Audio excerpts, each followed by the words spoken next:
Bueno, soy Kiara Clitas. En esta presentación explicaré brevemente el contenido del acuerdo y la sentencia número 111/2020 y por qué este fallo es relevante para el acceso a la información pública. También voy a compartir mi análisis personal sobre la correcta aplicación de las normas. El acuerdo y sentencia número 111 de la fecha 11 de junio del año 2020 de la Sala Constitucional de la Corte Suprema de Justicia resuelve una acción de inconstitucionalidad promovida por la Contraloría General de la República contra resoluciones judiciales que le ordenaron proveer las declaraciones juradas de funcionarios públicos, así como contra la acordada número 1005/2015 de la Corte Suprema de Justicia. La misma sustancialmente aborda el conflicto normativo entre el derecho del acceso a la información pública, la protección de la intimidad y el patrimonio documental. En ese contexto, la Corte Suprema de Justicia en Sala Constitucional ampliada decidió no hacer lugar a la acción de inconstitucionalidad. Mi opinión sobre la aplicación de las normas. En mi criterio, la ministra realizó una correcta aplicación de las normas constitucionales y legales por las siguientes razones. Aplica una interpretación constitucional coherente con los principios de la transparencia, rendición de cuentas y control ciudadano. Aclara que no existe contradicción entre la Ley 5282/2014, que es el acceso a la información pública, y también la Ley 5033/2013, que es la declaración jurada, ya que ambas regulan materias complementarias. Equilibra adecuadamente el acceso a la información con la protección de la intimidad, restringiendo esta última únicamente cuando resulte estrictamente necesario.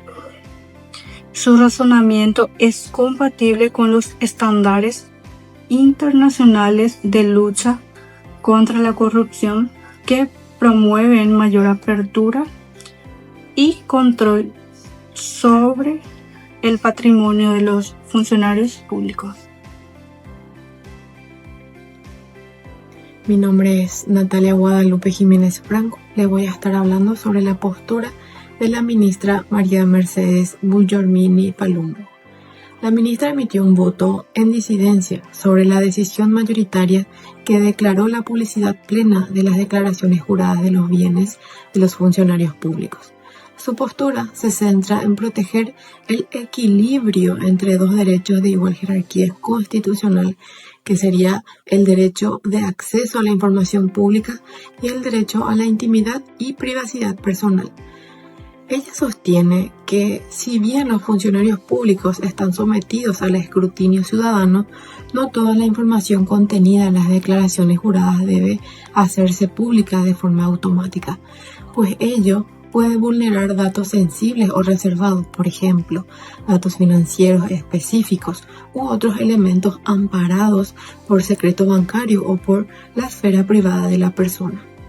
Ella afirma que la publicidad debe hacerse selectiva, proporcional y razonable, de modo que se publiquen aquellos datos estrictamente necesarios para la transparencia y el control público, sin que ello implique una divulgación ilimitada que pueda violar la protección constitucional de la vida privada del funcionario público.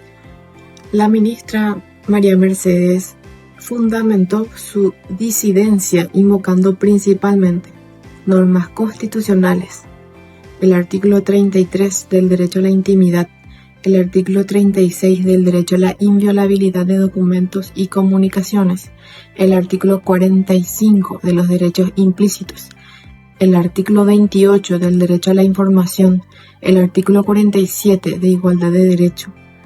Sobre las normas legales, aplicó la Ley número 5282/2014 de libre acceso ciudadano a la información pública y transparencia gubernamental, la ley número 276/1994, que regula la declaración jurada de bienes.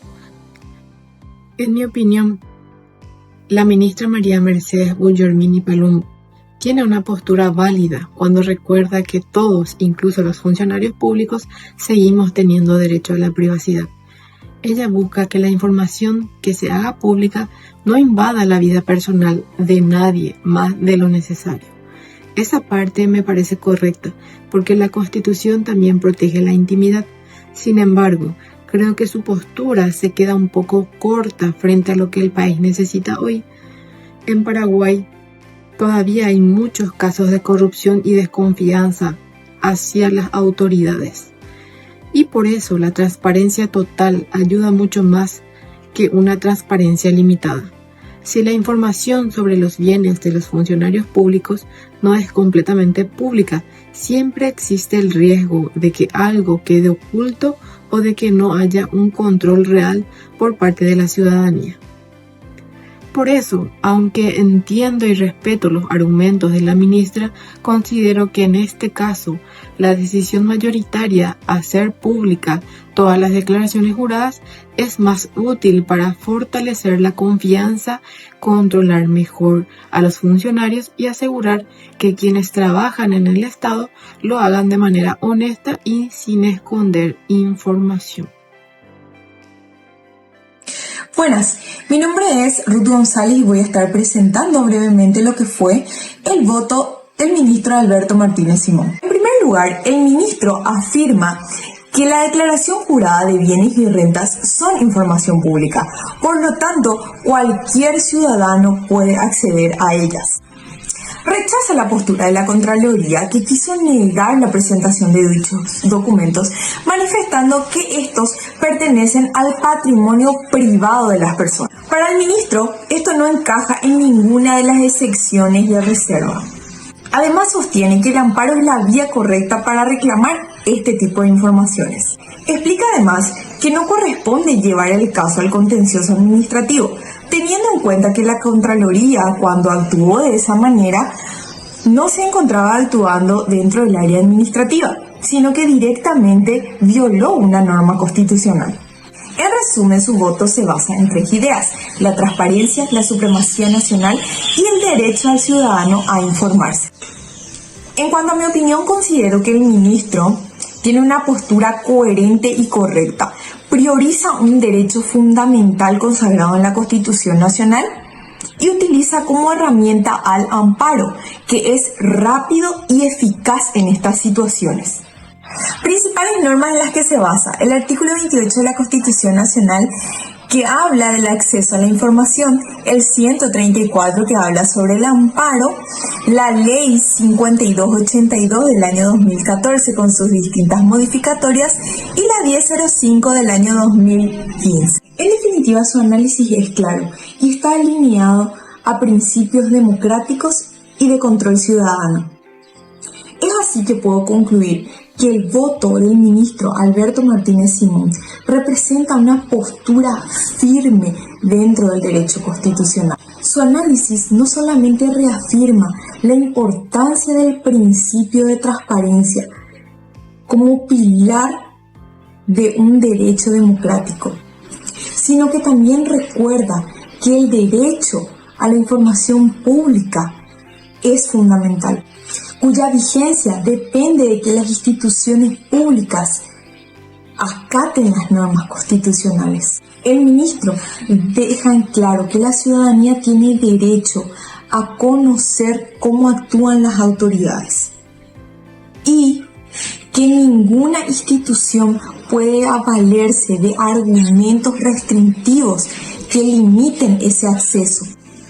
Asimismo, la interpretación realizada sobre la acordada 1005 del 2015 me parece acertada, teniendo en cuenta que reconoce que la Corte Suprema de Justicia lo que hizo es suplir y cubrir las falencias legislativas en cuanto al procedimiento del uso de esta información.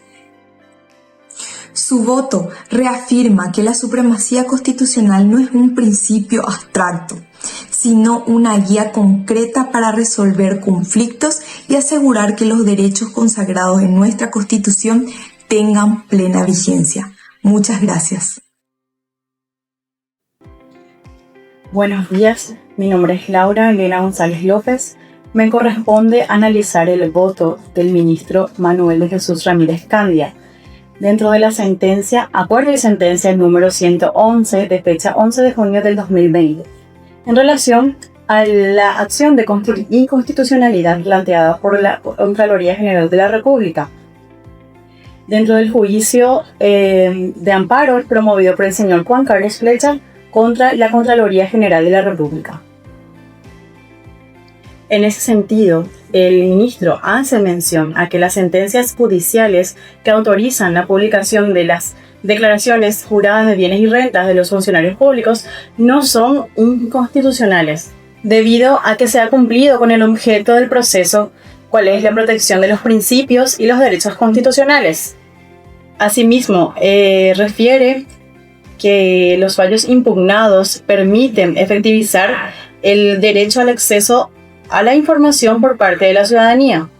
Sostiene que dichos fallos no son inconstitucionales, sino que se adecuan a estructuras del Estado paraguayo y al derecho a recibir información por parte de todas las personas. Señala además que las resoluciones judiciales pueden ser inconstitucionales por dos motivos, según el artículo 556 del Código Procesal Civil, y son A, por sí mismas ser contrarias a la Constitución Nacional, y B, por estar fundadas en normativas contrarias a la Constitución Nacional. Y en consecuencia, el voto del ministro Manuel de Jesús Ramírez Candia por el rechazo de la acción de inconstitucionalidad. Personalmente estoy de acuerdo con el voto del ministro Manuel de Jesús Ramírez Candia, por sobre todo teniendo en cuenta que la publicidad de la conducta de los funcionarios, siempre siguiendo los mecanismos adecuados, garantizan la transparencia ante la sociedad. Es así que el acceso a la información pública debe ser transparente, debe ser precisa, logrando así una confianza de la ciudadanía. Se disminuye también de esta manera la corrupción y garantiza una eficacia en la gestión pública. Buenas, mi nombre es Emilia Jara, cursante de la Escuela Judicial, sección A de la ciudad de Cacupé. A continuación detallaré el análisis meticuloso y la postura asumida por el ministro de la Corte Suprema de Justicia, Dr. Eugenio Jiménez Rolón. El ministro Jiménez Rolón aborda el caso desde la perspectiva de la inconstitucionalidad indirecta y directa. Analiza en ese sentido desde prácticamente el inicio de la explicación de su voto y determina cuáles son los presupuestos de declararla en cada sentido. Concluye que es inadmisible declarar la inconstitucionalidad indirecta basada en que supuestamente la acordada es inconstitucional, por no haberse opuesto la excepción de inconstitucionalidad en su momento, invocando para ello el artículo 562 del Código Procesal Civil. Tampoco cabría la posibilidad de una inconstitucionalidad directa por la inexistencia de la supuesta arbitrariedad en los fallos de las resoluciones cuya inconstitucionalidad se solicita, presupuestos necesarios para la aplicación de la misma. Considera que las resoluciones impugnadas se hayan ajustadas a derecho y sobre todo bien fundadas conforme a la razón entre el hecho y el derecho. Su análisis, al rechazar la acción de inconstitucionalidad, se basa en una interpretación razonable de la ley y en la falta de fundamentos sólidos para declarar la inconstitucionalidad de las sentencias impugnadas, así como de la acordada 1005 de 2015. La argumentación del ministro Eugenio Jiménez Rolón es clara y convincente, apoyándose en la jurisprudencia y doctrinas relevantes, las cuales fueron ponderadas en el análisis del presente caso.